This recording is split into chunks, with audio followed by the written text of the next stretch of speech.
फ़कत तस्बीह फेरने से काम नहीं होता, थोड़ा सा खुद को भी फेरना पड़ता है। हम अक्सर ज़बान से अल्लाह को याद करते हैं, मगर दिल, आदतें और रवैये वही लेते हैं। तस्बीह करने के साथ हम अपनी नीयत, अपनी सोच और अपने आमाल को अल्लाह की तरफ नहीं मोड़ते। तस्बीह का असल मकसद सिर्फ गिनती नहीं, बल्कि दिल की तब्दीली, नीयत की पाकीज़गी और आमाल की इस्लाह है। अगर तस्बीह के बावजूद ज़बान तेज़, दिल सख्त, नीयत खुद गर्ज या रवैया मनफी है, तो ये इबादत नहीं, सिर्फ आदत है। अल्लाह को तुम्हारे अल्फाज नहीं, तुम्हारे दिल की सच्चाई चाहिए। दिल को भी अल्लाह की तरफ मोड़ो।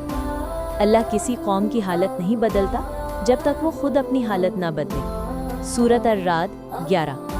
तो आओ, सिर्फ तस्बीह फेरने को काफ़ी ना समझो, इसके साथ साथ खुद की इस्लाह पर भी जोर दो। अपनी नियतों, अपनी आदत और अपने आमाल को बेहतर बनाओ। खुद को बदलने का अज़्म करो।